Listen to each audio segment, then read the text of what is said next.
gente, tá começando mais um Se Liga Feira. Eu sou Aninha Pinheiro e aqui a gente sempre bate um papo sobre os talentos da nossa cidade e as pessoas que nos inspiram. Hoje o nosso papo é com uma convidada muito especial. A gente vai falar sobre um tema muito importante e relevante, né? Que são os desafios da maternidade atípica. A gente tem aqui hoje Natália, que vai conversar com a gente, falar um pouco sobre o projeto de mães atípicas, né? Isso, seja muito bem-vinda, Natália. Obrigada pelo convite. Obrigada, gente. A gente vai começar falando um pouquinho sobre os inúmeros desafios, né? Que a gente sabe que existem no dia a dia de uma mãe atípica. A gente sabe que essa jornada não é fácil, que exige dedicação para poder proporcionar essa qualidade de vida, né, para as crianças. Quais foram os maiores desafios que você encontrou quando você se deparou com o diagnóstico da sua filha, né, de autismo, e do seu filho de TDAH? Eu sempre costumo falar para as mães, né, quando descobre assim que ao longo do tempo eu fui percebendo que o maior desafio na sociedade, primeiro vem o medo. Depois do meio do mundo, né, Clarice Lispector. Mas, assim, na sociedade, o nosso maior desafio são as atitudes, as barreiras atitudinais. Uhum. Porque a gente nunca sabe o que vem, né, como as pessoas vão compreender os limites, se vão ou se não vão. Então, a gente sempre fica com muito medo dessa recepção na sociedade, Sim. da sociedade. A gente conversou aqui um pouquinho antes, né? E eu sei que você também tem o diagnóstico tanto do TDAH quanto do TEA, né? Como é que foi para você descobrir isso, né? E de que maneira esses diagnósticos impactaram a sua vida? Diferente da minha filha, que teve o diagnóstico precoce, eu tive o diagnóstico tardio. Então, eu fui subdiagnosticada por ser mulher também, né? A ciência, ela vai dizer que a mulher, ela comete mais mascaramentos, que é o masking social.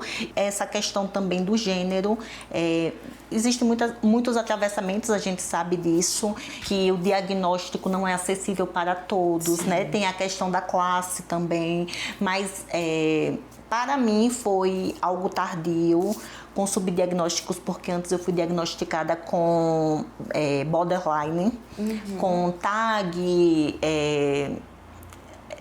o TDAH já tinha sido, mas não ainda com o TEA, e o TEA vem depois para retificar, né, esses vários diagnósticos, subdiagnósticos que eu tive. Então foi uma coisa bem, assim, sabe, impactante, uhum. apesar de sempre ser considerada nos meios sociais como diferente, recebi alguns estereótipos como doidinha, estranha, sabe, mas sem filtro, sem noção, porque a mulher, o diagnóstico de autismo na mulher, ele vem com essa camuflagem, né? Então é bem complexo compreender, não é algo mais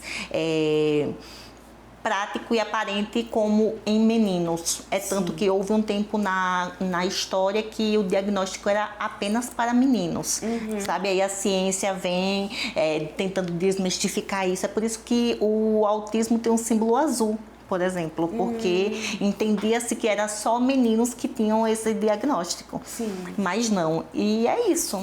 Para mim foi muito, assim, me deu um medo, mas tive que continuar, tive que seguir. Agora explicando bastante sobre, né, como eu sou, quem eu sou, uhum. né? Eu achei interessante você falar sobre isso, porque hoje, mais cedo, eu tive consulta com a minha terapeuta, né? E ela falou exatamente sobre isso, né? Sobre o fato de que em mulheres, alguns diagnósticos, eles são mais difíceis mesmo de serem dados. E eu achei isso muito interessante pelo link, né, do momento. Mas também tô aqui descobrindo diversas coisas com você que eu não sabia. Mas eu também queria saber, né, a partir do momento que você é diagnosticada, né, com TEA e com TDAH, para você, interferiu ou interfere na sua maternidade? Olha, maternar, né, é muito complexo. Eu concordo com Luana Piovani, né, quando ela fala que as mulheres romantizam a maternidade e não tem nada de romântico na maternidade, porque é uma mudança total.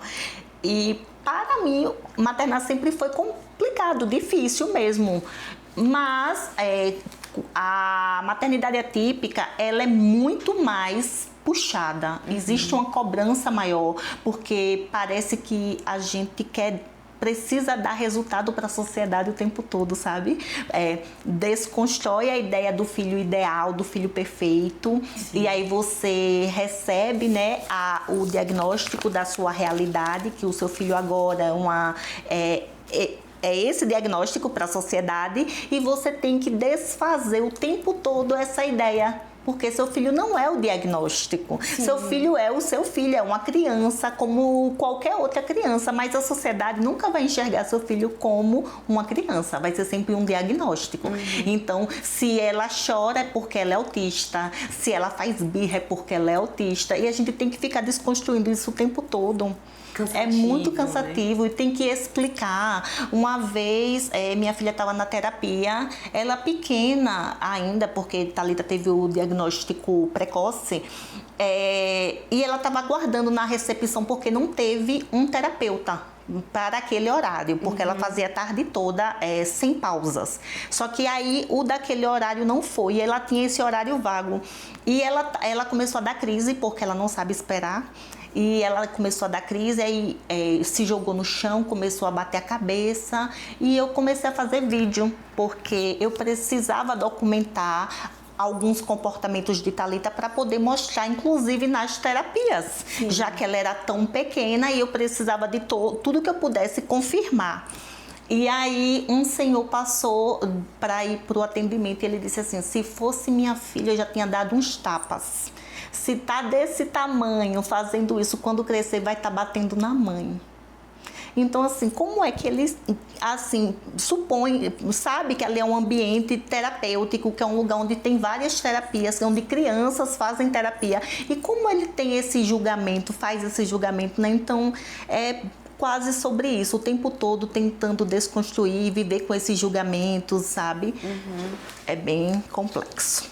É nesse lado que é pesado. A gente recebeu em um outro episódio aqui, né, Kiara, que é uma artista que fez parte da exposição que tá tendo no MAC, né, que teve no MAC. E ela pontuou, inclusive, justamente sobre esse comportamento, né, das pessoas, muitas vezes, ou elas escolherem não entender, né, esse processo, ou agirem com esse diagnóstico em primeira instância, né, como se aquela pessoa deixasse de ser pessoa para ser o diagnóstico, né. E o quanto que isso também influencia, né? Influenciou ela porque ela ainda é jovem, né? Sim. Então, enquanto sua infância, nas relações que ela foi criando, o bullying que acontecia na escola, então tudo isso tem um link, né? Sim. E vai se tornando, vai aumentando a nossa sobrecarga. E eu reflito muito sobre isso, que o autismo, ele é pesado. Eu sou uma mulher neurodivergente, os meus filhos são pessoas e crianças neurodivergentes, mas assim, o mais pesado é o que a sociedade presume da gente. Presume incompetência, presume deficiência na questão de faltoso mesmo, o que falta nessas pessoas. Desumaniza. Então, a gente tem que viver o tempo todo desconstruindo esse tipo de ideia social, e isso é cansativo, sabe? Além das questões que medicação são caras, alimentação para seletivo é muito caro também, mas o mais cansativo ainda é a sociedade, são essas barreiras atitudinais. Vou puxar um gancho aqui, né, para a próxima pergunta, porque você falou sobre essas barreiras e sobre essas dificuldades e o quanto que você precisa o tempo inteiro tá reforçando, né? Que não é sobre isso apenas. Em algum momento, você sentiu que, além de ser mãe, você precisava ser militante para garantir direitos básicos para os seus filhos? Sim, desde quando a ficha cai, né? Um termozinho bem engraçado, porque quando a gente dá conta da situação, do que realmente de quão pesado se torna dentro da sociedade, né, o laudo diagnóstico. É por isso que as pessoas, quando falam também assim, todo mundo agora é autista.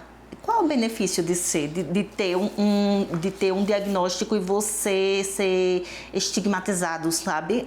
Não existe benefício nenhum. Então, quando a ficha cai, a gente precisa reagir. E nessa reação se levanta aquela mãe leoa que existe, sabe? Diz assim, não, eu preciso mudar a realidade desse lugar. Então, eu sou de Aracaju, Sergipe, mas já moro aqui há 10 anos, há mais de 10 anos, na verdade. E quando a gente vai procurando algumas formas dentro da lei, quais são os direitos, o que não é direito, o que minha filha pode acessar, o que minha filha não pode acessar, sabe? Como eu vou integrar essa criança na escola, na sociedade, no clube, nos lugares. Então, para tudo isso, existe um estudo que a gente vai, né, tendo que estudar para fazer a coisa direito e vai percebendo que as lacunas são gritantes e nesse momento nasce a mãe barraqueira. Nasce a mãe ativista, sabe? Aquela mãe que vai dizer bem assim, não. Se existe esse direito aqui dentro da lei, se existe a Constituição que diz que meu filho, né, é um cidadão brasileiro que merece respeito, que tem direitos e deveres, então ele vai ter acesso. Sim. Essas carteirinhas aqui é a carteira de identificação da pessoa no espectro autista. E existe a lei Romeu Mion que diz que nós temos que ter essa carteirinha. A pessoa no espectro autista precisa ter para quê? Para informar a sociedade, porque o autismo ele não é uma deficiência, mas ele tem uma conotação de deficiência para as leis, para fins legais. Ele é reconhecido como deficiência, então a gente tem acesso aos benefícios que pessoas com deficiência têm.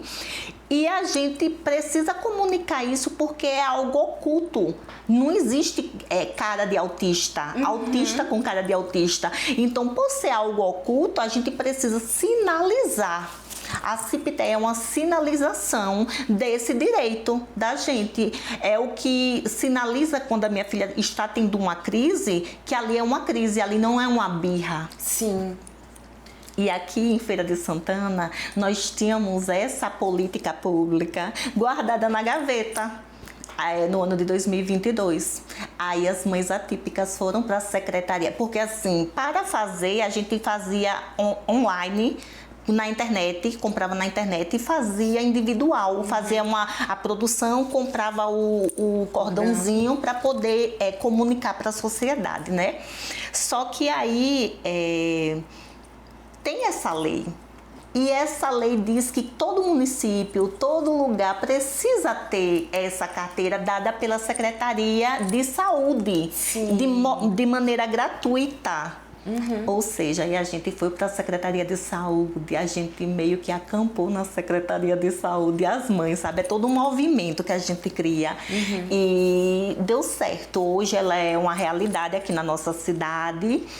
E é isso, a gente segue nesses movimentos, nessas lutas, e é assim que nasce uma mãe ativista.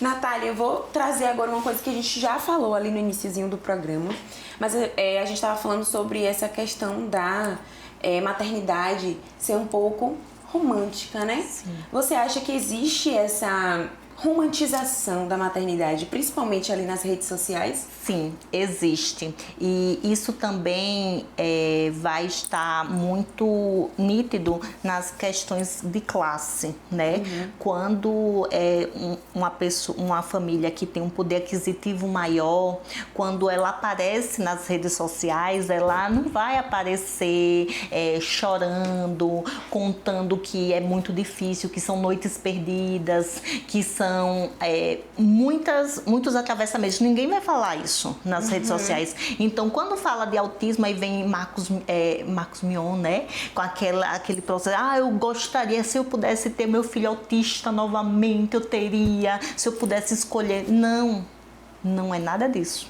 sabe? Então, a gente tem medo das pessoas... vamos fazer uma conscientização. A festa ser autista, a gente não é. Porque para você ser autista, você tem que ter prejuízos seríssimos na sua vida, sabe? E quando existe essa romantização, o autismo é caríssimo. Muitas famílias não têm acesso a terapias, não têm acesso a medicações básicas, sabe, gente? Alimentação, tem crianças, imagine você ter um filho que está quase na desnutrição porque não se alimenta. Já teve casos assim. Sim. De estar tomando uma medicação, uma mãe está dando uma medicação e vê que o filho parou de comer, de se alimentar, porque ele é muito seletivo, porque ele não se alimenta com comidas que geralmente tem dentro de casa. Sim. Ele vai se apegar mais uma cor. Minha filha, por exemplo, passou uma época que ela só comia coisa branca, pipoca, arroz, frango sem tempero. Sim. Então, assim, teve que fazer todo um trabalho com um terapeuta ocupacional, com um psicólogo, para poder ir reajustando essas questões, porque impactam até na saúde da criança, né? Então, o autismo, a gente tem que ter muito cuidado, porque não dá para romantizar. E tem muitas famílias que, claro, vão querer falar o lado bom da coisa, né? Ah, porque meu filho é super inteligente, porque fala 5 idiomas, aprendeu sozinho, mas isso, não apenas isso é o autismo, é todo um espectro e tem, né, muitas outras realidades dentro do autismo. Sim, muitas mães, né, muitas famílias não terem esse acesso a terapias, diagnósticos, acompanhamento adequado, né? Então é muito importante ter essa noção mesmo, né, de que custa muito, para além também do financeiro, todo esse percurso, né? Dentro do espectro, não só do espectro autista, mas, enfim, de todos esses outros diagnósticos, né? E a gente falando aqui sobre as mídias sociais, sobre a internet, né? Você acredita que deu esse espaço maior de visibilidade para essa discussão? Ou esse discurso ele ainda é distante da realidade? As redes sociais é uma ferramenta muito interessante, importante, né? Principalmente para conscientização. Então, realmente, de fato, ela tem esse lado bom, ela ajuda. E a gente tem falado mais sobre. Existem famílias que estão tendo acesso ao diagnóstico, né? Porque estão vendo essas discussões mais acentuadas na internet. Então, existe esse lado positivo das redes sociais, mas também existe o lado negativo, que nem tudo é o que a gente vê. Então, tem famílias que pegam, assim, comportamentos isolados porque vê na internet falando sobre. Sim. E quer trazer isso para a sua realidade. Inclusive, eu tenho uma colega que ela é assistente social, que eu faço o curso de Educação Especial Inclusiva na UFRB, para ter mais, assim, ter essa ligação, né, com a minha formação, que eu sou formada em Letras pela UFES e estou no mestrado em Educação. Então, para ter essa formação mais potente, uma colega minha veio me falar que tem mães que buscam o diagnóstico dos professores, que querem relatórios pedagógicos para poder levar para o neuro, para esse neuro laudar a criança. E eu fiquei em choque, eu falei bem assim, vocês estão procedendo como? Aí a professora falou, que é essa minha amiga, né? Ela disse assim, também é assistente social, ela disse que não pode fazer, não vai dar uma documentação, um relatório, um diagnóstico para essa criança lá, porque assim, nós professores não damos diagnóstico, mas nós fazemos aquele relatório pedagógico. Sim. Que descreve as dificuldades desses alunos, né? E aí a mãe fica induzindo a professora que a criança não consegue aprender, que a criança não para, só que aí essa minha colega tem acesso a essas informações e ela disse bem assim que não pode fazer esse tipo de relatório porque é uma inverdade. Sim. Mas que existem essas práticas ainda de algumas pessoas, algumas famílias que infelizmente, então assim, talvez seja porque a internet está influenciando essas discussões, eu não sei, mas é bem complicado mesmo. E o quanto que isso pode atrapalhar a longo prazo também, né? O crescimento dessa criança de uma forma completamente diferente. Como a gente também tem assuntos, assim, que são muito discutidos na comunidade, de pessoas com diagnósticos falsos, de pessoas com diagnósticos errados, de pessoas com subdiagnósticos, que a gente vê que tem outra coisa que não é o autismo, mas que recebe o diagnóstico de autismo. Então, assim, a gente tem que ter muito cuidado, porque A gente sabe que é um documento, que é um papel, mas isso vai dizer muito sobre a sua vida toda e até o seu futuro. Então, principalmente com as crianças. Minha filha, ela teve o diagnóstico precoce com 1 ano e 2 meses, mas eu não fiquei só em um médico. Eu fui atrás de outros médicos, então minha filha vai ter alguns outros diagnósticos, tipo, todos iguais, todos com o CID-F 84.0, falando a mesma coisa, mas de profissionais diferentes, porque eu queria ter certeza que aquilo não era um mercado, que aquilo não era, sabe, algo só porque, digamos, porque ela tem plano de saúde, então o médico particular dá mais fácil o laudo, porque tem muita gente que ainda pensa sobre isso. Aí eu falei, não, eu vou ter que ir no SUS para ver. Tanto que eu também tenho um relatório do SUS, eu também tenho um diagnóstico do SUS. Então, assim, eu não sou aquela pessoa que se apega a um tipo de coisa. Eu sei as dificuldades, porque eu sou sozinha aqui nessa cidade, eu e meus filhos, e eu busquei tudo por conta própria. Então, médico particular foi eu por conta própria, médico do SUS foi eu por conta própria. Então, eu sei as dificuldades. Tanto que tem famílias que também chegam e falam, Natália, como é que faz para conseguir ir ao médico no SUS e ter esse diagnóstico? Não é fácil, mas se você persistir, você consegue. Pensando nessa questão de diagnóstico também, que não é um diagnóstico fácil de ser dado, né? Então, talvez por isso seja importante não ir apenas em um médico, ter outros relatórios ali, médicos, né, para isso. Porque a gente sabe que evoluiu muito, né? Com o tempo. Contudo, existem ainda falhas, né? Exatamente. Então, quanto mais certeza a gente tiver, melhor. Porque, né, realmente isso influencia uma vida, né? E porque, assim, aquele médico, o neuropediatra, ele não vai conviver com seu filho. Ele vai ter acesso ao seu filho em 1 hora de consulta, mais ou menos. Sim. Então, tudo que você levar para ele vai validar. Então, a gente tem que ter cuidado. A gente tem que levar, como eu disse para você, que eu fazia vídeos da minha filha em alguns momentos, porque o autismo, ele é comportamental. Sim. Então, se você tem uma quantidade de arquivo que vai respaldar a sua fala, porque tudo que eu falava, a minha filha tem esse comportamento. Olha aqui, doutor.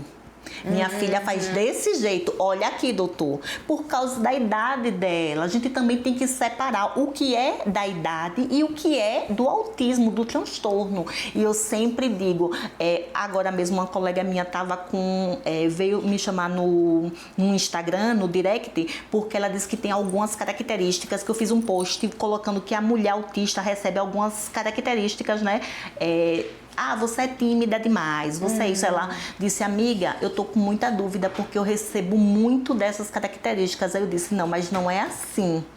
Sim. Não é porque você está recebendo agora essas características que isso impacta na sua vida quanto um diagnóstico. Quais transtornos você teve durante sua vida toda, os prejuízos que você teve na sua vida toda para você interpretar que isso pode ser um transtorno? Sim, né? Com certeza. A gente tem que pensar sobre isso. Não é só porque eu digo, mulher, você é muito tímida. Tímido, muitas pessoas são tímidas, mas nem todo tímido é autista. Sim. Nem toda pessoa calada demais é autista. Sim. Né? E nem toda pessoa que fala muito, ela não é autista, não. A gente tem que ter cuidado com isso, porque é um espectro. Então, assim... É diferente, né? Os níveis. Então, cada pessoa ela vai reagir de uma forma. Eu queria puxar agora um pouquinho para falar do projeto de Mães Atípicas, né? Você já falou bastante aí sobre como é ser, né, mãe atípica e ter que lidar com isso, muitas vezes precisar militar. Como foi que surgiu esse projeto? Então, esse projeto começou, né, com 5 mães, mas não ficou apenas nisso. Aí a gente fez um grupo no WhatsApp e esse grupo começou a vir muita mãe, muita família, muita gente, assim, vinha pais também, mas pai é um quantitativo bem menor ainda. E quando a gente viu, teve a ideia de fazer uma associação. de fazer uma associação fixa. Sim. E aí eu, na época, fiz algumas documentações para essa associação, que só era as mães, né? Não tinha ninguém, não tinha advogado, não tinha ninguém, nem tinha dinheiro. Inclusive, a gente ia para uma feira para vender bazar, roupa, para poder pagar. Exatamente, que era para pagar um aluguel, por exemplo, porque tinha que ter 1 ano de um aluguel fixo, de um endereço. Sim. A gente já tá caminhando aqui, né, pro finalzinho do nosso papo. Infelizmente, porque tava muito gostoso conversar com você. Que bom. Eu acho que pra finalizar, eu queria saber de onde vem, né, essa força que mantém vocês firmes, né?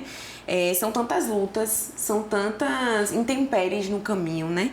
Mas de onde vem essa força, assim, pra continuar? Eu acredito que vem da própria natureza de ser mãe, né? Como eu disse, antes de qualquer coisa, antes de ser autista e de ser mãe de autistas, eu sou mãe. A força de uma mãe, ela é fenomenal. Eu tiro pela minha mãe, que foi uma mãe atípica sem saber que era mãe atípica, né? Eu sempre disse que minha terapia foi sandália. A mãe me batia muito.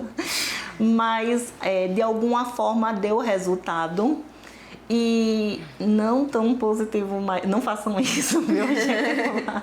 Mas assim, antigamente não se falava muito sobre, hoje a gente já tem essa rede de apoio maior, sim, né? Mães que se apoiam, mulheres que se apoiam. Então essa força surge disso, da maternidade mesmo, sabe? Desse lado da gente de querer cuidar, de querer proteger, de querer assegurar um futuro melhor para os nossos filhos e para outras crianças também. Eu sou professora e eu quero que os meus alunos com e sem deficiência tenham acesso à educação, que eles consigam avançar, que tenham todas as habilidades e competências atingidas dentro das suas séries, né?